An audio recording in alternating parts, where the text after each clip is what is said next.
समन्ता चक्रवालेषु अत्रा गच्छन्तु देवता सद्धम्मं मुनिराजस्स सुनन्तु सग्गमुखदं धम्मश्रवण कालो अयं भदन्ता धम्मश्रवण कालो अयं भदन्ता धम्मश्रवण कालो अयं भदन्ता नमो तस् भगवतो अरहतो सम्मा सम्बुद्दस्स नमो तस् भगवतो अरहतो सम्मा सम्बुद्दस्स नमो तस् भगवतो अरहतो सम्मा සම්බුද්දස්ස කම්මං සත්තේ විභජති යදිදං හීන පනීතතායාති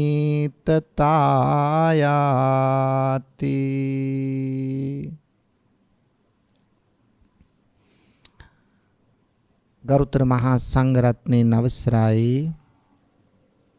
ශ්‍රද්ධාවන්ත පින්වතුනි ප්‍රඥා රූපවාහිනිය ඔස්සේ ලංකා වාසී සදහැවතුන්ට පමණක් නෙවෙයි සමස්ත ලෝක වාසී සදහැවතුන්ටම බුදු බණ පදයක් ශ්‍රවණය කළ හැකිවන පරිදි අද මේ ධර්ම දේශනාවෙහි පුණ්‍යවන්ත වූ දායකත්වයෙන් කටයුතු කරන්නේ අංක 105 කවුඩාන පාර දෙහිවල මේ ලිපිනේ පදිංචි අස්විනී ඒකනායක මහත්මිය ඇතුළු පවුලේ පින්වත් සියලු දෙනාමයි. මේ පින්වතුන්ගේ බලාපොරොත්තුව තමයි මැයි මාස 24 වන දිනට උපාලි ඒකනායක මහතා මියගොස් වසර 7ක් සපිරීම නිමිත්තෙන් සහ එදිනට යෙදී ඇති ඔහුගේ ජන්මදිනය නිමිති කොටගෙන මෙම ධර්ම දානමය පින්කම සිදු කරලා එතුමාට පුණ්‍යානුමෝදනා කරලා සසර දුක් කෙලවර වේවායි ප්‍රාර්ථනා කරනවා. ඒක තමයි මුඛ්‍ය ප්‍රමුඛ අරමුණ. ඒ වගේම උපාලි ඒකනායක මහතාගේ පියාණන් ඇතුළු එම පවුල්වල මියගිය සියලුම ඥාතීන්ට මේ පින් අනුමෝදන් වී සතර දුක් කෙලවර වේවා. කුඹුර පවුලේ පරලෝසපත් මව පියා ඇතුළු එම පවුල් නමින් මියගිය සියලුම ඥාතීන්ටද මේ පින් අත්පත් වේවායි ප්‍රාර්ථනා කරනවා. මේ අරමුණු මේ පරමාර්ථ හිතේ තියාගෙන තමයි මේ උතුම් ධර්ම දානමය පින්කමට දායකත්වයෙන් කටයුතු කරන්නේ. ඉතින් පින්වතුනි අපි පුණ්‍යානුමෝදනාව ධර්ම දේශනාව අවසානයේදී සිද්ධ කරමු. එතෙක් බුදු බණ පදයකට අවධානය යොමු කරමු. පින්වතුනි බණ පදයක් අහනකොට තමයි අපේ දහම් දැනුම ධර්මඥානීය අවබෝධය වැඩි වෙන්නේ. ඇහු බණ පද නැවත නැවත අහනවා නම් පින්නතුනි පුළුවන් වෙනවා අපට ඇහු බණපදවල ඇදතැන් තිබුණා නම් ඒව ඍජු කරගන්න. වැරදි තැන් තිබුණා නම් ඒව නිවැරදි කරගන්න. සැකතැන් තිබුණා නම් ඒ සැක දුරු කරගන්න අවස්ථාව ලැබෙනවා. ඒ වගේම පින්නතුනි ඔබත් මමත් අපි දෙගොල්ලගෙම මේ හිත එකම විදියට හැම වෙලාවෙම තියෙන්නේ. මොකද වෙන්නේ? හැම වෙලාවෙම චංචලයි. සෙලවෙනවා. ඇයි එහෙම හිලවෙන්නේ? අපේ අභ්‍යන්තර ආයතන වන ඇසකන නාසාදී ඉඳුරන්ගෙන් බාහිර ආයතන වන රූප ශබ්ද ගන්ධ රස ස්පර්ශ අපි ග්‍රහණය කරගන්නවා. ඒ නිසා ඒවට අරමුණු වෙනවා. ඒ අරමුණු වලට අපි නම් දා ගන්නවා චක්කු විඥාන, සෝත විඥාන, ගහන විඥාන, જીවහා විඥාන, කාය විඥාන, මනෝ විඥාන ආදී වශයෙන්.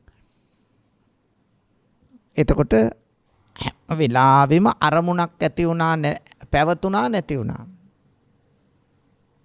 ඔහොමනේ යන්නේ සිතුවිල්ලක් ඇති වුණා පැවතුණා නැති වුණා. උත්පාද තිතිබංග. ඒ අරමුණ නැති වෙනකොටම ආයෙ එකක් ඇති වෙනවා. හැම වෙලාවෙම එහෙනම් අලුත් අරමුණක් හිත තුළ ඇති වෙනවා. ඕක තමයි ජීවිතේ. මේ අතරේ අපිට වෙනවා අටලෝ දහමට මුහුණ දෙන්න. ලාභ යසායස නින්දා ප්‍රශංසා සැපදු.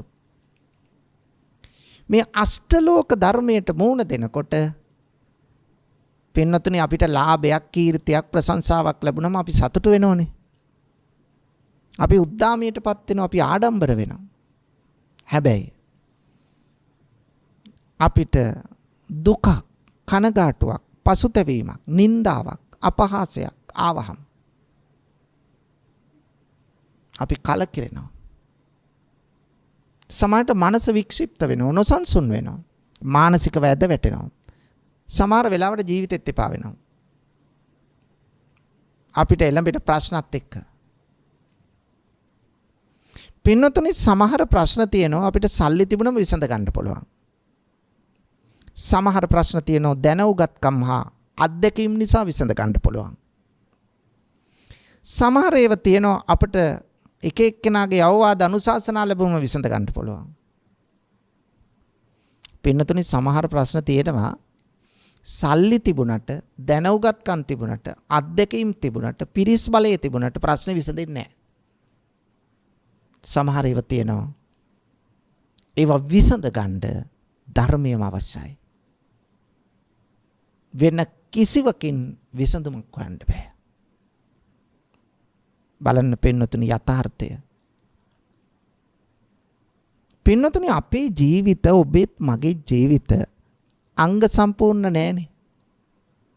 අපි කාගෙත් දුර්වලකම් අඩුපාඩුකම් තියෙනවා. මොකද අපි ප්‍රත්‍යඥයි. ඒ නිසා පින්නතුනි මේ අඩුපාඩුකම් දුර්වලකම් මගහරවගෙන නිවැරදි මෙලොව ජීවිතයක් ගත කරන්න, පරලොව යහපත් ප්‍රතිසන්දියක් ලබන්න ඕන වෙන්නේ බණපදයක්.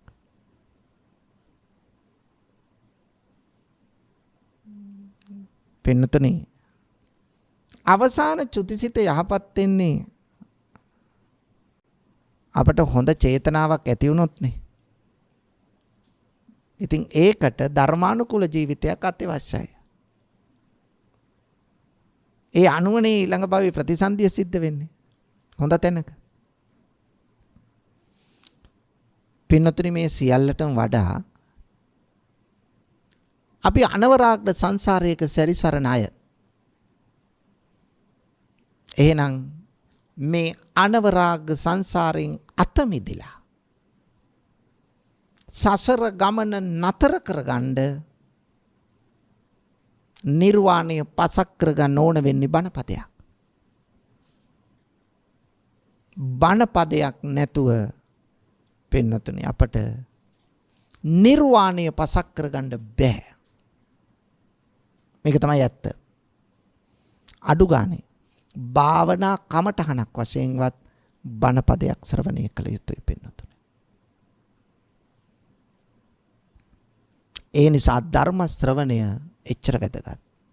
ඒකයි කියන්නේ සියලු දානයන්ට වඩා ධර්ම දානය වැදගත් කියලා.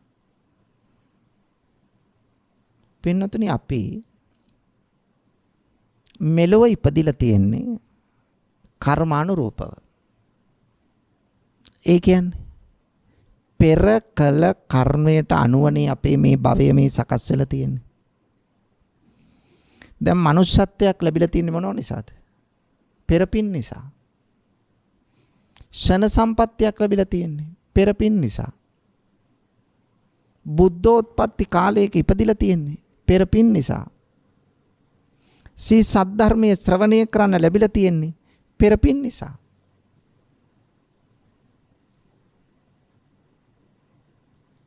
අනිත් සතුනුත් එක්ක ගත්තාම මනුෂ්‍යත්වයක් ලැබීම කොච්චර වාසනාවක්ද?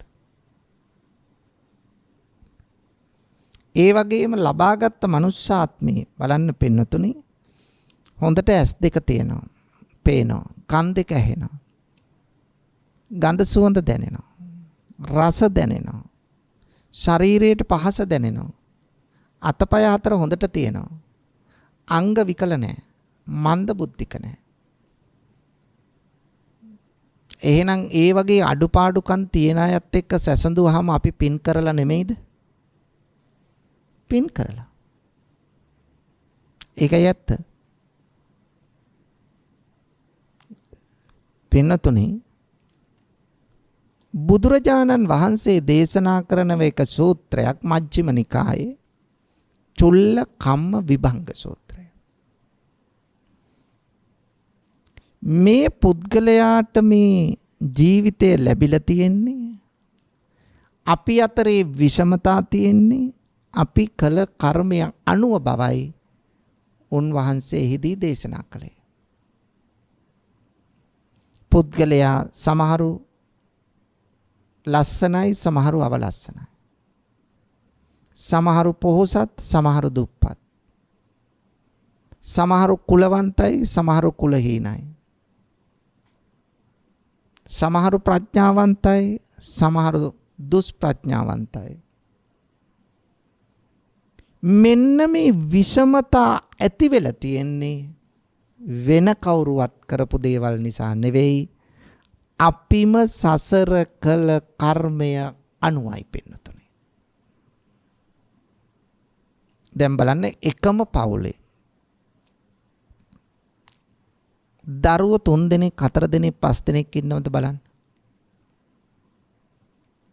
දරුවෝ 5 දෙනෙක් ඉන්නවා නම් 5 දෙනාම එක වගේ බලන්න. එක වගේ නෑ. රූපයෙන් වෙනස්. හිතන හැටි වෙනස්. දක්ෂතා වෙනස්. නේ. හොඳ නරක තේරුම් ගැනීම වෙනස්. එකම අම්මගේ එකම තාත්තගේ දරුවෝ. කවුරුත් එක වගේ නෑ. එකිනෙකාට වෙනස්. එකම පවුලේ එකම අම්මගේ එකම තාත්තගේ දරුවෝ වෙලත් එකිනෙකාගේ හිතුම් පැතුම් සම්පූර්ණ වෙනස්. ඔවුන්ගේ දක්ෂතා සමහරට එකම ගුරුවරු උගන්වන්නේ. නමුත් එකම විදියට දක්ෂතා හැදෙන්නේ නැහැ. එක එක්කෙනා දක්ෂතා වෙනස්. කුසලතා වෙනස්. සමහරු ගණිතයට දක්ෂයි, සමහර දරුවෙක් එකම පවුලේ. සමහරු විද්‍යාවට දක්ෂයි, සමහරු සංගීතයට දක්ෂයි. නේ? සමහරු විවිධ නිර්මාණ කරන්න දක්ෂයි. බලන්න. ඇයි හේතුව? හේතුව තමයි පින්නතුනේ අපි අතරේ අපි විවිධ කර්ම කරලා තියෙන සංසාරේ. අන්නේ සංසාරේ විවිධ කර්ම කරපු නිසා තමයි මේ විවිධත්වය ඇති වෙලා තියෙන්නේ කියලා බුදුරජාණන් වහන්සේ මේ සූත්‍රයේදී දේශනා කළා. එහෙනම් අපේ උපත සිද්ධ වෙන්නේ කර්මානුරූපව. දැන් බලන්න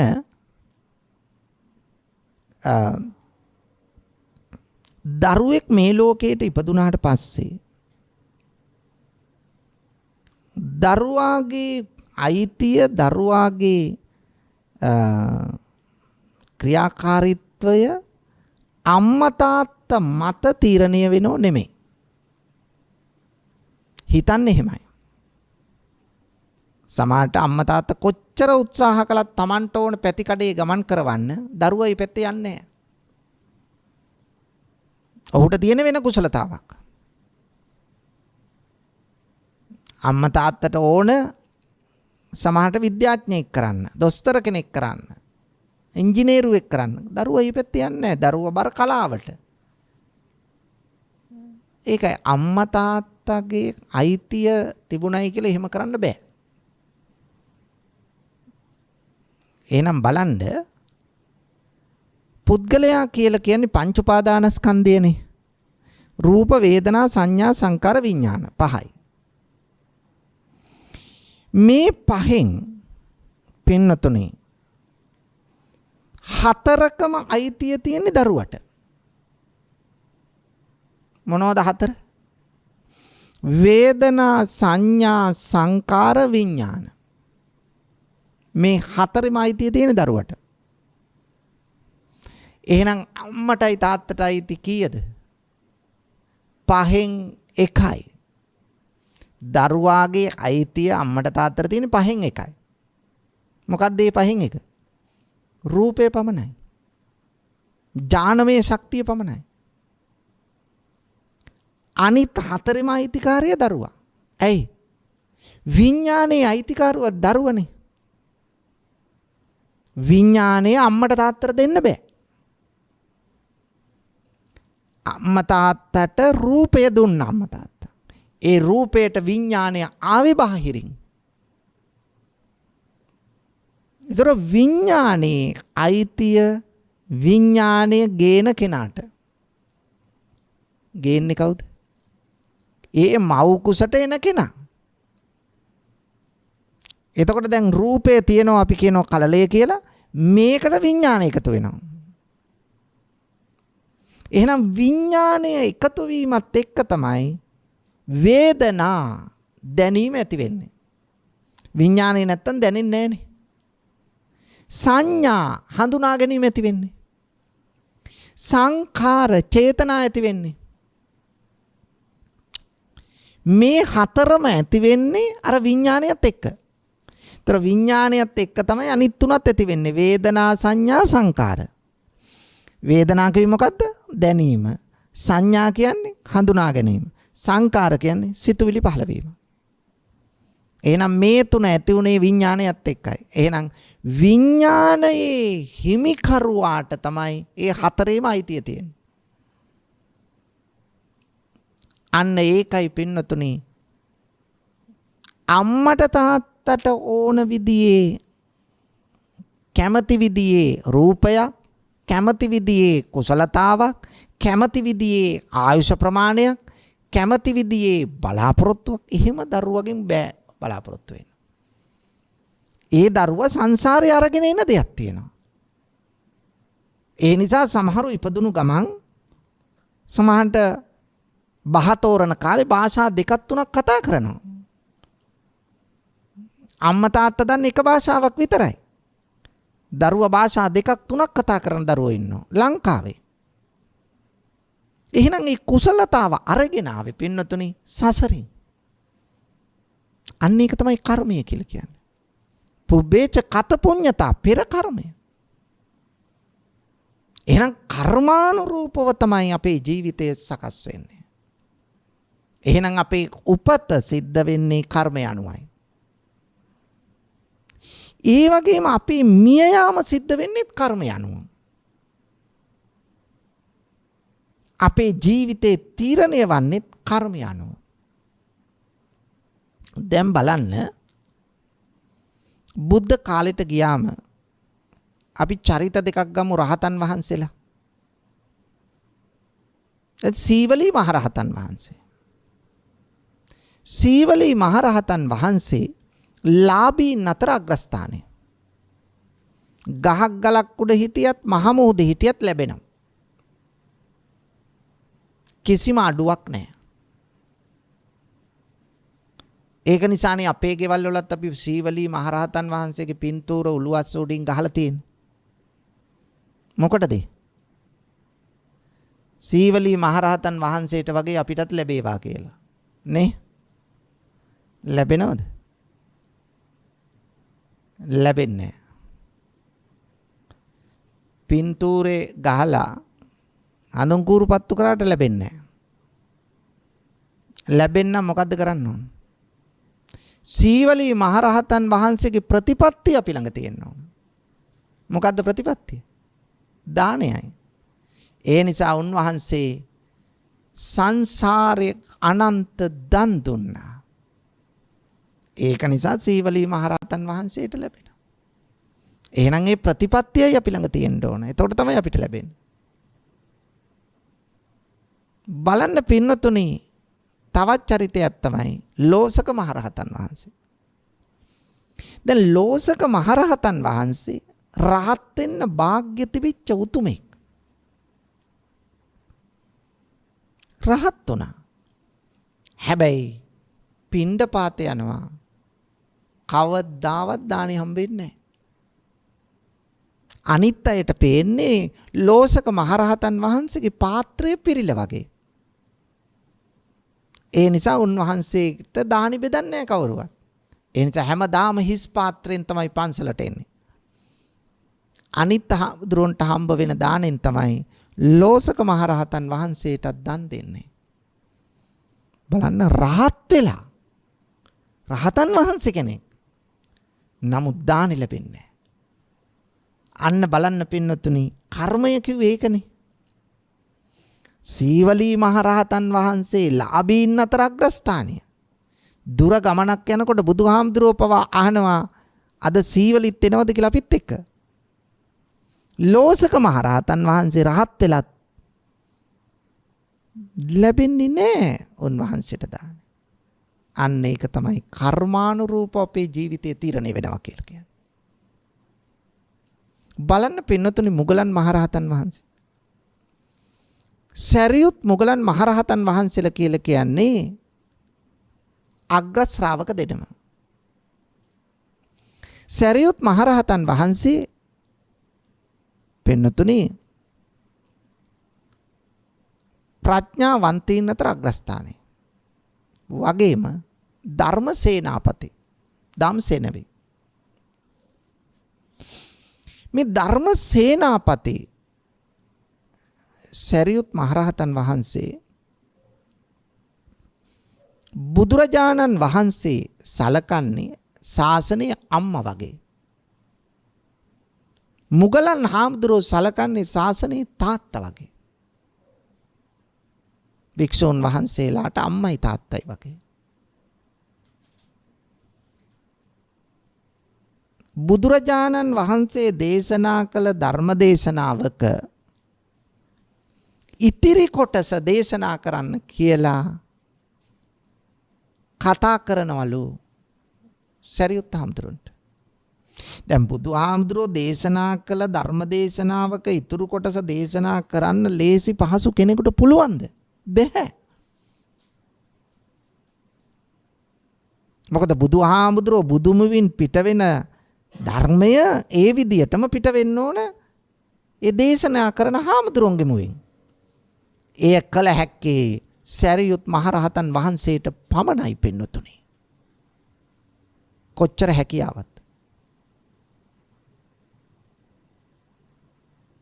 පින්නතුනි, මුගලන් මහරහතන් වහන්සේ 이르දිමතුන් අතර අග්‍රස්ථානයෙන්. බලන්න, මුගලන් හාමුදුරුවෝ මොකද කළේ? උන්වහන්සේට 이르දියෙන් වඩින්න පුළුවන් නිසා උන්වහන්සේ പ്രേත ලෝකයට 이르දියෙන් වැඩම කළා. වැඩම කළ പ്രേතයොත් එක්ක කතා කළා. කතා කළා ඔවුන් මේ പ്രേත ලෝකෙට ඇවිල්ලා ඉන්නේ ඇයි? මොන පාප කර්ම කරලාද කියලා പ്രേතයොත් එක්කම සාකච්ඡා කරලා තීරණය කළා. പ്രേත ලෝකේ තියෙන ප්‍රධාන කොටස් හතරක්: වන්තාසික, කුප්පිපාසික, නිජ්ජාමතන්නික, පරදත්තෝපජීවී. එතකොට මොන පව්කම් කළාද මේ ඇවිල්ලා ඉන්නේ? ඒක දැනගෙන ඊට පස්සේ මුගලන් මහරහතන් වහන්සේ වැඩම කළා දිව්‍ය ලෝකෙට. චාතුරු මහරජකේ තාවතින්සේ යාමයේ තුසිතේ නිම්මාන රති පරිනිම්මිත වසවර්තේ. දිව්‍ය ලෝකෙට වැඩම කළා දෙවියොත් එක්ක සාකච්ඡා කළා. ඔබ දිව්‍ය ලෝකෙට ඇවිල්ලා ඉන්නේ මොන පින්කම කරලද? මොන කුසල කර්මයේ කරලද? මේ දෙපැත්තේ මේ ඒව දැනගෙන പ്രേත ලෝකෙට ගිහිල්ලා പ്രേතයෝ වෙලා ඉන්නේ ඇයි කියලා දැනගත්තා. දිව්‍ය ලෝකෙට ගිහිල්ලා ඇයි දෙවියෝ වෙලා ඉන්නේ කියලා දැනගත්තා. දැනගෙන මුගලන් මහරහතන් වහන්සේ මිනිස්සු ළඟට ඇවිල්ලා මිනිස්සුන්ට කියලා දෙනවා මෙන්න මම දැන් ගිහිල්ලා ආවේ പ്രേත ලෝකෙට. මෙන්න പ്രേතයෝ වෙලා ඉන්න අයගේ විස්තර. මම දැන් ගිහිල්ලා ආවේ දිව්‍ය ලෝකෙට. මෙන්න දෙවියෝ වෙන්න කරපු පින්කම් මේ අය. මෙහෙම සංසන්දනාත්මකව ධර්මයේ දේශනා කරනවා. ධර්මයේ දේශනා කරනකොට ලක්ෂ සංඛ්‍යාත පිරිස මුගලන් මහරහතන් වහන්සේ වටා පෙළ ගැහෙන්න පටන් ගත්ත ශාසනය වටා. මේක ඉවසන්න බැරි වුණා අන්‍ය තීර්ථකයන්ට. ඉන්දියාවේ තිබුණන්නේ ආගමික නිකා ගොඩක්. තාපස නිගණ්ඨ ජටිල ආජීවක පරිබ්‍රාජක අචේලක සචේලක ඔය වගේ කොටස්. එතකොට තීර්ථකයන්ට නිගණ්ඨයන්ට මේක ඉවසන්න බැරි වුණා. මොකද කළේ? මැර කල්ලියකට අල්ලස් දීලා එව්වා මුගලන් හාමුදුරුවෝ මරන්න කියලා. මුගලන් මහරහතන් වහන්සේ දැන් කුටිය ඇතුලේ භාවනානුයෝගීව ඉන්නවා. මේ කුටිය වට කළා. වට කළා බලාගෙන හිටියේ එළියට එනකන්. මුගලන් මහරහතන් වහන්සේ 이르දියෙන්ම දැක්කා තමන් ඝාතනය කරන්න හොර කල්ලියක් ඇවිල්ලා ඉන්නවා. උන්වහන්සේ කිසි කෙනෙකුට නොපෙනී වසා තිබූ දොරෙහි යතුරු සිදුරෙන් 이르දි බලයෙන් වෙනත් ස්ථානයකට වැඩම කළා. හොරු බලාගෙන හිටියා එන පාටක් නැහැ. දොර ඇරලා බැලුවා කවුරුවත් නැහැ. ගියා යන්න. දෙවනි දවසේ භාවනානුයෝගීව ඉන්නකොට මෙන්න දෙවනි දවසෙත් මේ හොර මුල ඇවිල්ලා වට කළා කුටිය. කල්පනා කළා අදත් ඇවිල්ලා ඉන්නව මාව ඝාතනය කරන්න. මාව ඝාතනය කරන එකට ගැටලුවක් නැහැ. නමුත් ඒගොල්ලෝ පව පුරව ගන්නවා. ඒකයි ප්‍රශ්නේ තියෙන්නේ. එදින උන්වහන්සේ වහලේ උළු අතරින් 이르දි බලෙන් වැඩම කළා. එදත් අර ගියේ නෑ.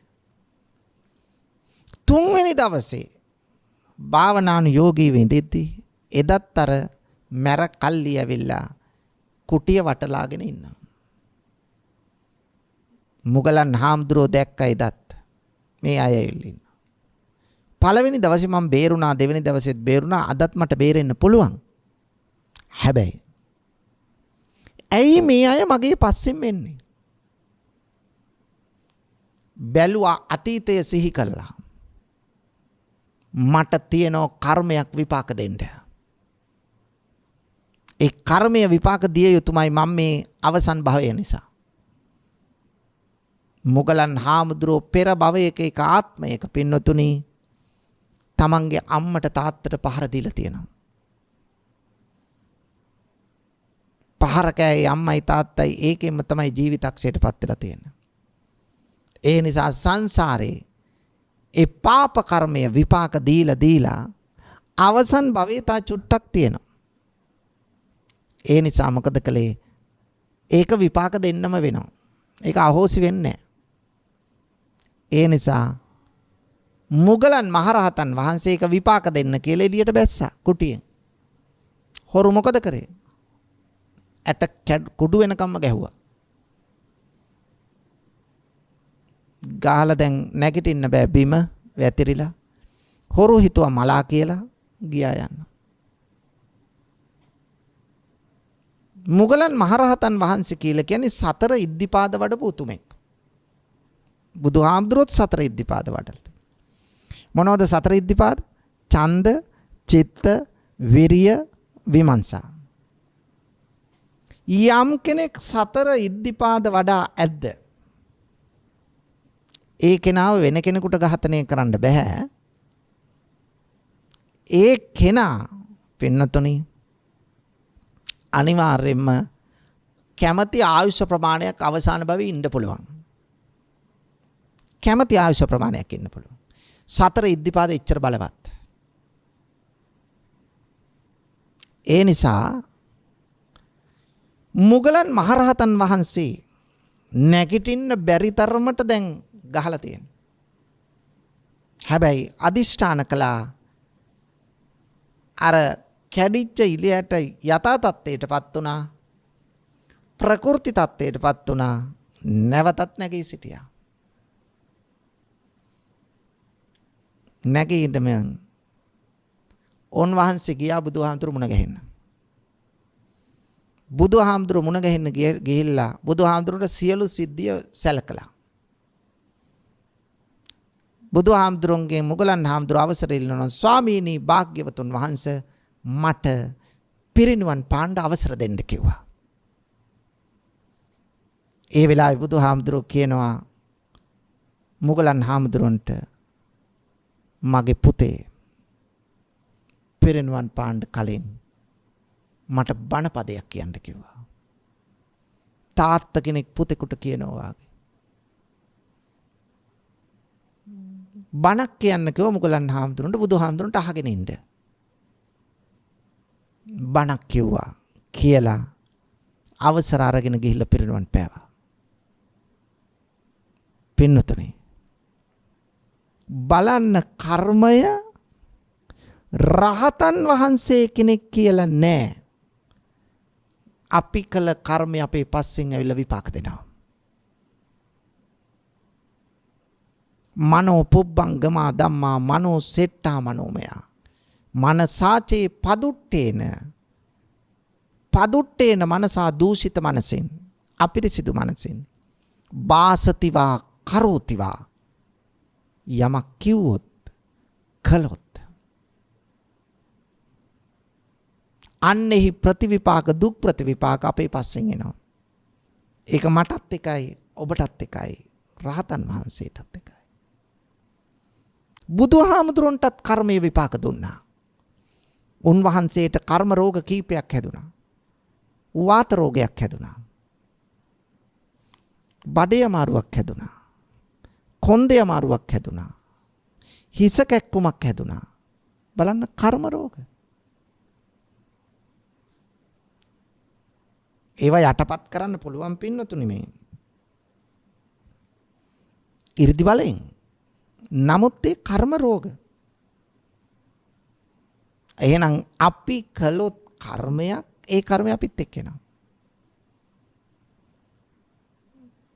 එහෙනම් අපේ ජීවිතය මෙලොව තීරණය වෙන්නේ වෙන කිසිවකින් නෙවෙයි කර්මෙන්. බලන්න කර්ම විපාකේ නැහැටි. ඔබ අහලා තියෙනවා පින්නතුනි දාරුචීරිය කියන රහතන් වහන්සේ ගැන. දාරුචීරිය කියලා කියන්නේ ඉන්දියාවේ බුද්ධ කාලේ එක වෙළඳ කණ්ඩායමක් නැවකින් ගියා වෙනත් දිවයිනකට යන්න. යද්දී නැව මුහුදෙදි කුණාටුවකට හවුණා.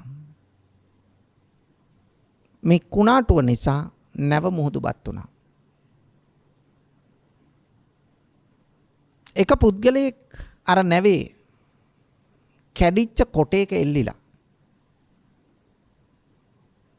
අමාරුවෙන් එල්ලුණාට පස්සේ මේ කොටේ හුළඟට ගහගෙන ඇවිල්ලා වෙරළට සේන්දුනා. අරිම මහන්සේ ලුණු වතුර පෙවිලා ඇඟට පණ නැහැ. ඇඳි වතත් නැහැ. වස්ත්‍ර නැතුව වෙරළට සේන්දුණු මේ පුද්ගලයාව වෙරළෙන් අර කොටේ අතෑරලා බඩ ගාගෙන වගේ ඇවිල්ලා වෙරළේ වතුර නැති තැනකින් හාන්සි වුණා. නැගිටින්න පණ නැහැ. පැයක් කමාරක් එහෙම ඉඳලා බොහොම අමාරුවෙන් නැගිටලා ඈත පේනවා වෙරළාසන්නේ කැලයක්. කැලේට ගියා. කැලේ තියෙනවා ගස්වල ගෙඩි පළතුරු జాති. දන් වර්ග, කිරිල්ල වර්ග මේ වගේ පොඩි පොඩි දේවල් කාලා කුසගින්න යන්තම් නිවාගත්තා. රාත්‍රියට ගහක් උඩට වෙලා ඉන්නවා. දවල් දවසේ කැලේ ඇවිදලා පළතුරු හොයා ගන්නවා. කාලා බීලා ඉවර වෙලා වතුර එහෙම්ම බීලා ගලක් උඩට වෙලා ඉන්නවා වාඩි වෙලා. දැන් වස්ත්‍ර නැහැ. කල්පනා කළා ලැජ්ජා බය තියෙන කෙනෙක් හැටියට වස්ත්‍රයක් මේ කැලෙම්ම දේවල් එකතු කරලා හදා ගන්න ඕන. ඒ අනුව මොකද කළේ? ලොකු ගස්වල පතුරු ගැලවෙනවා කලක් යනකොට. ඒ ගස්වල පතුරු ටිකක් එකතු කරලා වැලක් කඩලා ගැට ගහලා එක ළඟට තියලා ගැට ගහලා ඒක ඒ වැල ඉනේ ගැට ගහගත්තා. ඒක තමයි ඇඳුම. විලි වසා ගැනීම සඳහා. දර වලින් ඇඳුම සකස් කරගත්ත නිසා මෙයාට කිව්වා දාරුචීරිය. දර ඇඳුම කියන එකයි මේ කියන්නේ. දැන් මෙයා ඔහොම මාසයක් කමාරක් දෙකක් තුනක් යනකොට කෙස්ස හොඳටම වැවිලා, රැවුල හොඳටම වැවිලා. කැලේට වෙලාම ඉන්නවා. මිනිස්සුත් එනවා වරින් වර මේ කැලේට තනකොළ කපන්න, සතුන්ට පළවැල නෙලන්න, දර කඩන්න. මේ මිනිස්සයා ගලක් උඩට වෙලා වාඩි වෙලා ඉන්නවා. දැන් මෙයා රැවුල වවාගෙන, කෙස්ස වවාගෙන, උඩට වස්ත්‍රයක් නැහැ. හිතුවා මේ තාපසෙක් වෙන්නේ නැති කියලා. මෙයා රහත් වෙලා වෙන්නේ නැති කියලා හිතුවා. ඒ නිසා මොකද කළේ? මිනිස්සු ගෙදර ගිහිල්ලා කෑම ටිකක් හදාගෙන ඇවිල්ලා දානයක් දෙනවා වගේ මේ පුද්ගලයා ළඟට යන්න බයයි. ඈතින් කෑම ටික තියලා හැංගිලා බලාගෙන හිටියා. කෑම ටික තියෙනවා මෙයා දැක්කා, ආවා. කෑම ටික දාගත්තා කොළ වලින් සකස් කරගත්ත භාජනයකට. ගිහිල්ලා කෑම ටික කෑවා. මිනිස්සුන්ට හරි සන්තෝෂයි. දැන් මේ සම්බන්ධය ටික ටික වැඩුණා. ඊට පස්සේ ළඟටම කෑම ගෙනල්ලා දෙන්න පටන් ගත්තා. දන් දෙන්න පටන් ගත්තා. හිතුවේ කවුරු කියලාද? රහතන් වහන්සේ කෙනෙක්. ඔහුත් කල්පනා කරනවා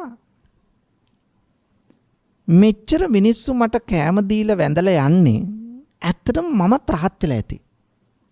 අන මුලා වුණා. නැත්තම් මෙහෙම මට සලකයිය. ඔව් මම රහත් තමයි කියලා හිතුවා. දැන් මේ මුලා වෙලා ඉන්නේ කිසිම රහත්තියා එක ගුණ ධර්මයක් නැහැ. ආධ්‍යාත්මිකව දියුණු කළ. ඔහොම ඉන්නකොට හැබැයි මෙයත් යමක් දීලා තියෙනවා නැත්තම් මේක ලැබෙන්නේ නැහනේ. අන්න බලන්න කර්මානුරූප බව. මෙයාගේ අතීතයේ එක යාළුවෙක් හිටියා.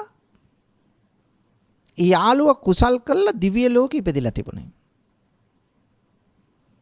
පින්නොතනේ අපි උපදින ආකාර හතරක් තියෙනවා. අණ්ඩජ, ජලාබුජ, සංසේදජ, ඕපපාතික. ක්‍රම හතරයිනේ. අණ්ඩජ කියලා කියන්නේ බිත්තර වලින් අට ගන්න සතු. ජලාබුජ කියන්නේ වැදෑමක් සහිතව උපදින සතු. ඒ කියන්නේ අපි උපදින්නේ ජලාබුජ ක්‍රමයට. සංසේදජ කියන්නේ ඔය තෙත්ති ස්ථානවල මැස්සෝ, මදුරුව, පණුව උපදින්නේ අන්න ඒ වගේ. ඕපපාතික කියන්නේ ඉබේ ඇති වෙන සතු. දෙවියෝ පහළ වෙන්නේ ඉබේ. අම්මා කෙනෙකුගේ කුසේ පිළිසිඳගෙන දෙවියෝ පහළ වෙනව නෙවෙයි. දෙවියෝ පහළ වෙන්නේ හිටී ගමන් ඕපපාතිකව. പ്രേත ලෝකේ പ്രേතයෝ පහළ වෙන්නේ ඕපපාතිකව. ඒ නිසා ඕපපාතිකව පහළ වුණු දෙවියෙක්. මේ දෙවියෝ දැක්ක යාළුවා අපේ පරණ පැරණි කාලේ අතීත භවයක අපි එකට හිටියේ. අද ඔහු තනි වෙලා ඔහුට රහත් වීමේ වාග්ය තියෙනවා. හැබැයි දැන් ඉන්නේ මුලා වෙලා රහතන් වහන්සේ කෙනෙක් කියලා. ඒ නිසා මේක නිවැරදි කළා දෙන්න ඕන. මොකද කරේ මිනිස් වෙස්යක් අරගෙන මොහුගේ ළඟට ආවා. අවිල්ල කිව්වා ඔබ හිතාගෙන ඉන්නේ ඔබ රහත් වෙලා කියලා. නෑ. ඔබ මුලා වෙලා ඉන්නේ. ඒ නිසා ඔයා මේ රහතන් වහන්සේ කෙනෙක් නෙවෙයි. ඔයා මිනිස්සුත් රවටගෙන ඉන්නවා රහත් කියලා. ඔයා රහත් නෑ. අන්න නියම රහතන් වහන්සේ ඉන්නවා සවැත් නුවර ජේතවනාරාමේ. අන්න එහෙ යන්න.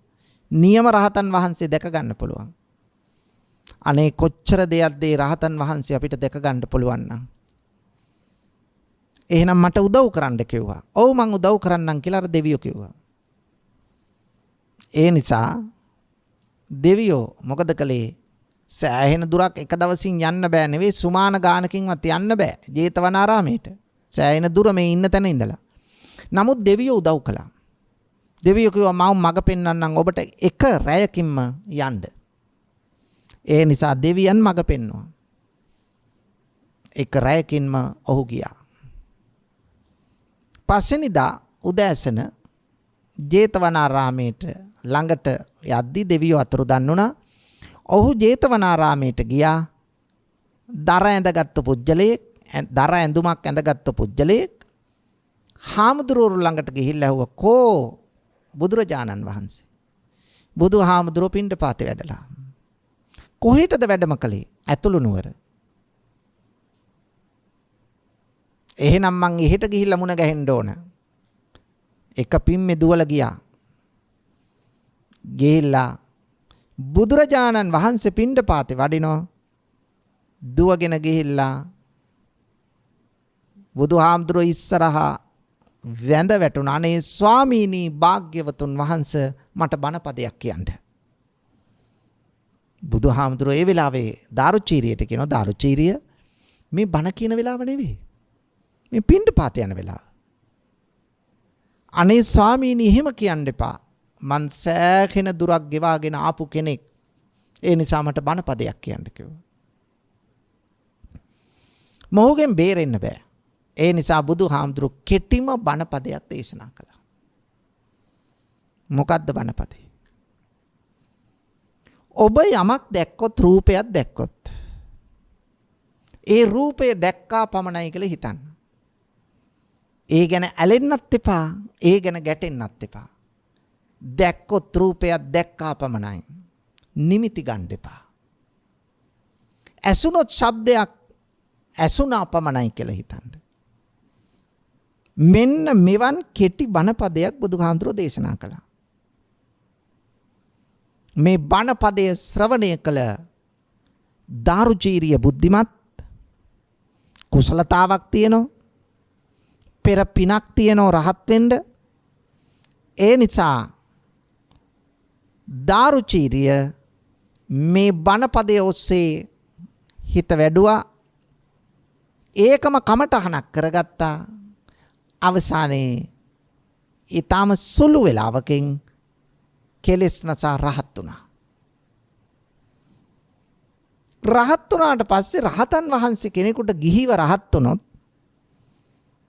ගිහි ජීවිතේ ඉන්න පුළුවන් රහතන් වහන්සේ කෙනෙකුට දින 7ක කාලයක් පමණයි.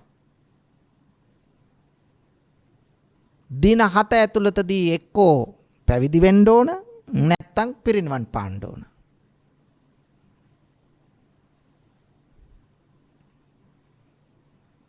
දැන් බුදුරජාණන් වහන්සේ මේ දාරුචීරියට ඒහි භික්ෂු පැවිදි උපසම්පදාව ලබා දුන්නේ නැහැ. මොකද්ද ඒහි භික්ෂු පැවිදි උපසම්පදාව කියන්නේ? බුදුරජාණන් වහන්සේ තමන්ගේ දකුණු ශ්‍රී හස්තය දිගු කරලා පැවිද්දට සුදුසුකම් ඇති ගිහි කෙනාට කතා කරනවා. මහාන මෙහි එන්න බඹසරේ හැසිරෙන්න දුක් කෙලවර කරන්න කියලා. දැන් ගිහි කෙනාට කතා කරන්නේ මහාන මෙහි එන්න කියලා. බඹසරේ ඇසිරෙන උතුම් බ්‍රහ්මචර්යාව. බ්‍රහ්මචර්යා කියන උතුම් ඇසිරීම. උතුම් ඇසිරීමක නිරත වන්න. දුක් කෙලවර කරන්න. ඔහොම කියනකොටම පැවිද්දයි උපසම්පදාවයි එක සැරේ ලැබෙනවා. ඒහි භික්ඛුචර බ්‍රහ්මචර්යයන් සම්මා දුක්ඛස්ස අන්ත කිරියාය. මේක තමයි ඒහි භික්ෂු පැවිදි උපසම්පදාව කියන්නේ. දැන් පස්සක තවුසන්ට දුන්නේ ඒහි භික්ෂු පැවිදි උපසම්පදාව. බද්ද වග්ගීය කුමාරවරුන්ට දුන්නේ ඒහි භික්ෂු පැවිදි උපසම්පදාව. යසකුල පුත්‍රයා ප්‍රධාන පිරිසට දුන්නේ ඒහි භික්ෂු පැවිදි උපසම්පදාව. මුල් කාලේ දීලා තින්නේ එහෙමයි පැවිදි උපසම්පදාව. නමුත් දාරුචීරියට පැවිදි ඒහි භික්ෂු පැවිදි උපසම්පදාව දුන්නේ නැහැ. ඇයි? ඒහි භික්ෂු පැවිද්ද ලබන්න තරම් අදාළ පුණ්‍ය ශක්තිය තිබුණේ නැහැ. රහත් වෙන්න වාග්ය තිබුණා. ඒහි භික්ෂු පැවිද්දට වාග්යක් නැහැ. ඒ නිසා තමයි පින්නතුනි අපි ඒකට අදාළ කරන වස්ත්‍ර පූජාවක් සිද්ධ කරලා තියෙන්න ඕනනේ. ඒක නිසානේ අපිට කියන්නේ ඔය අෂ්ට පරිස්කාර පූජාව කරන්න කියලා. ඒක සියලු වස්ත්‍ර තියෙන භික්ෂුවකට අවශ්‍ය කරන. තනිපට සිවුර, දෙපට සිවුර, අඳන සිවුර, පාත්‍රය, දැලිපිහිය, පෙරහන් කඩ, පටිය, නූල් බෝලේ සහ ඉදිකටුව. මේ අටනේ මෙතන තියෙන්නේ භික්ෂුවට අවශ්‍ය කරන ඇඳුම්. ඒ නිසා බිම්බිසාර රජුරෝ එදා බලන්න නෑදෑයෝ තමන්ගේ ඥාති පිරිසක් ඥාති ප්‍රේතයෝ හීනෙන් දැක්කා. බිම්බිසාර රජුරෝ ඥාති ප්‍රේතයෝ ටික එකතු වෙලා ඇඳුම් නැතුව තමන් ළඟ ඇවිල්ලා ඉන්නවා නිර්වස්ත්‍රව ඇඳුම් ඉල්ල. පස්සේනේද බුදුහාමුදුරුවෝ මුණ ගැහිලා බුදුහාමුදුරන්ට මේක කිව්වා. බිම්බිසාර රජුරෝ ස්වාමීනි මෙන්න මේ වගේ සිහිනයක් මම දැක්කා. ඒ වෙලාවේ මොකද්ද බුදුහාමුදුරෝ දුන්න උපදේශය? උපදේශය තමයි වස්ත්‍ර පූජාවක් සිද්ධ කරලා ඒ අයට පින් දෙන්න. එතකොට ඒ අයට ඇඳුම් ලැබෙනවා කියලා. මේක කළාට පස්සේ ඊට පස්සේ නේද දකින්න කෑම නැතුව ඇවිල්ලා දෑත් දිගු කරගෙන ඉන්නවා මේ කට්ටියම. ඒකත් බුදුහාමුදුරන්ට ගිහිල්ලා ප්‍රකාශ කළා. බුදුහාමුදුරු කිව්වා ඒ අයට ආහාර හිගයක් තියෙනවා. දානයක් දෙන්න. දානයක් දීලා ඒ පින අනුමෝදන් කරන්න කිව්වා. ඒ නිසා පින්නතුනි අපි සංසාරේ කල නොකල දේවල් තමයි අපිත් එක්ක එන්නේ. එහෙනම් දාරුචීරියට ඒක නිසා එහි භික්ෂු පැවිදි උපසම්පදාව ලැබුණේ නැහැ. කිව්ව සිවුරු හොයාගෙන එන්න කියලා. ඔහු සිවුරු හොයාගෙන එන්න පිටත් වුණා. ටික දුරයි ගියේ. මොකද උනේ? එදාම පැටියෙක් ලැබිච්ච වැස්සියක් හිටියා කෙට්ටු. මෙතනින් යනකොට වැස්සිය හිතුවා පැටියට මොනවාරි හිරහැරයක් කරන්න තමයි මේ කෙනෙක් එන්නේ කියලා. කලබල වුණු වැස්සිය දුවගෙන ඇවිල්ලා දාරුචීරිය මහරහතන් වහන්සේට ඇන්නා. මේ රහතන් වහන්සේ එතනම පිරිනුවන් පෑවා. බලන්න පින්වතුනි කර්මයක් කරලා තියෙනවා නම් ඒ කර්මය අපිත් එක්ක ඇවිල්ලා විපාක දෙනවා. ඒක නිසානේ අපිට හොඳ කාලේ නරක කාලේ කියලා කියන්නේ. අපි කියනවා මේ කාලේ හොඳයි. ඔයාට සුබඵල ගෙන දුන්නු කාලයක්. නැත්තම් කියනවා ඔයාට අපල කාලයක්. මේ සුබඵල කියලා කියන්නේ අපි කළ හොඳ කර්මවල විපාක ලැබෙන කාලය. අසුබඵල කාලය කියලා කියන්නේ ග්‍රහඵල කියන්නේ. ඒ කියන්නේ අපි කළ නරක කර්මවල විපාක ලැබෙන කාලය. එහෙනම් අපි අතරේ වෙනස්කම් තියෙන්නේ මේකයි. නානත්ත කාය නානත්ත සංඥා. මේ වෙනසට හේතුව වෙන මොකුත් නෙවෙයි කර්මයයි. පෙන්නතුනේ. කර්මය කිව්වේ මොකද්ද? චේතනාහම් භික්කවේ කම්මං වදාමි. චේතනාවයි කර්මය. මේ චේතනාව මුල් කරගෙන චේතයිත්වා කම්මං කරෝති කායේන වාචාය මනසා. සිතින් කයින් වචනයෙන් යම්කිසි ක්‍රියාවක් සිද්ධ කරයිද අන්න ඒක තමයි කර්මපතය. ඒව තමයි අපිත් එක්ක ඉන්නේ. ඊට පස්සේ දැන් දාරුචීරිය මහරහතන් වහන්සේ දැන් පිරිනිවන් පාලා. බුදුරජාණන් වහන්සේ දැනගත්තා උන්වහන්සේ පන්සලට ඇවිල්ලා හාමුදුරුවෝ කීප නමකට කිව්වා අහවල් තැන මුතු ශරීරයක් ඇති අරගෙන එන්න කියලා. හාමුදුරුවෝ ගියා. ගියාට පස්සේ එතන ගිහි කෙනෙක්ගේ මృత ශරීරයක් නේ. ආයාවා. ඇවිල්ලා බුදුහාමුදුරන්ට කිව්වා ස්වාමීනි භාග්‍යවතුන් වහන්සේ ගිහි කෙනෙක්ගේ මృత ශරීරය නේ. අපි කොහොමද භික්ෂුන් වහන්සේලා ඒක ඔසවන්නේ? බුදුහාමුදුරුවෝ පැහැදිලි කරා මහණෙනි ඒ ගිහි කෙනෙක්ගේ මృత ශරීරය ඇත්ත. ඒ රහතන් වහන්සේ කෙනෙකුගේ මృత ශරීරයක්. දේහයක්.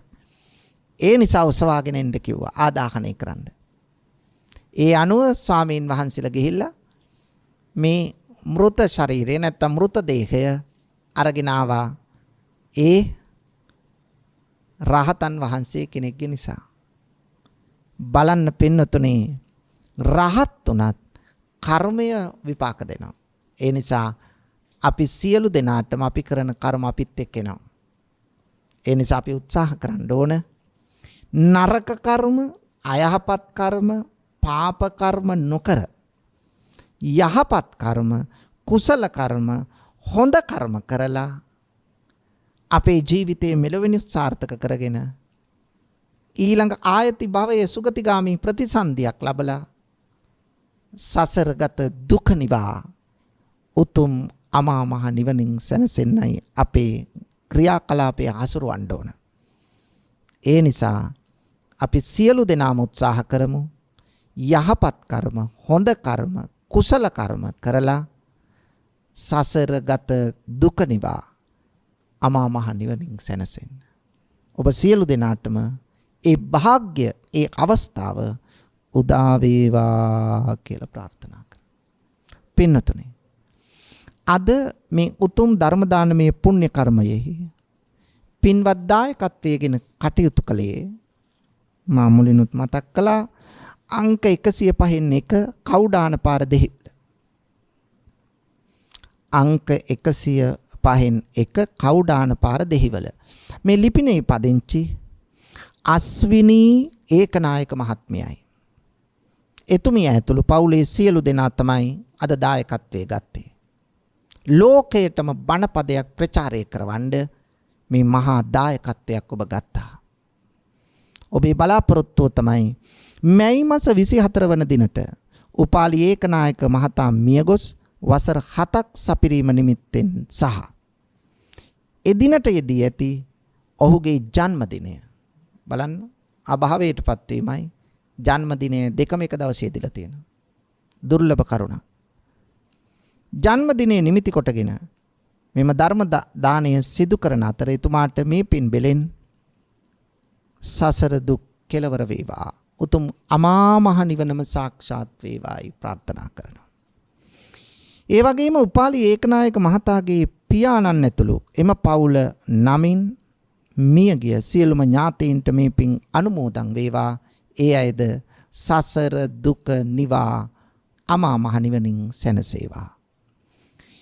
ඒ වගේම දික්කුඹුරු පවුලේ පරලෝසපත් මව පියා ඇතුළු එම පවුල නමින් මියගිය සියලුම ඥාතීන්ට මේ පින් අනුමෝදන් වේවා. ඒ අයද දුක් කෙලවර කොට අමා මහ නිවන සාක්ෂාත් කරගනිත්වායි ප්‍රාර්ථනා කරමු. මේ නම් සඳහන් කළ සියලුම ඥාතීන්ටත් පින්කම සිද්ධ කළ ඔබටත් බණපදයක් ශ්‍රවණය කළ ලක්වැසි ලෝවැසි සියලු දෙනාටමත් මේ කුසලානිසංස බලමහිමෙන් ඔබගේ මෙලොව ජීවිතේ වාසනාවන්ත වේවා. පරලොව සුගතියත් වේවා. අවසන උතුම් අමා මහ නිවනම සාක්ෂාත් වේවා කියලා අපි ප්‍රාර්ථනා කරමු. දෙවියන්ට පින් දෙමු. ආකාසට්ඨා ච බුම්මට්ඨා දේවා නාග මහිත්‍තිකා පුඤ්ඤන්තං අනුමෝදිත්වා චිරං රක්ඛන්තු ශාසනං. ආකාසට්ඨා ච බුම්මට්ඨා දේවා නාග මහිත්‍තිකා පුඤ්ඤන්තං අනුමෝදිත්වා චිරං රක්ඛන්තු දේශනං.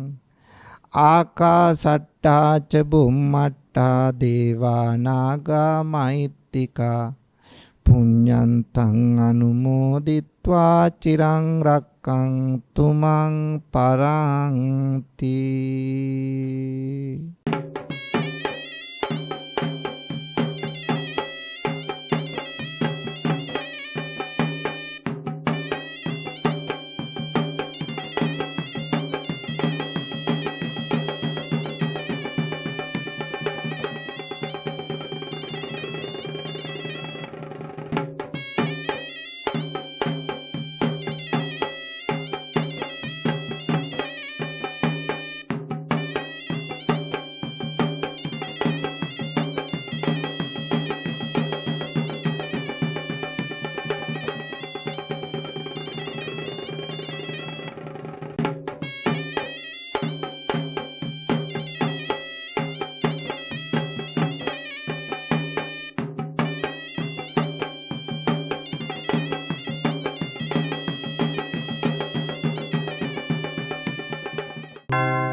රාගක්ඛයෝ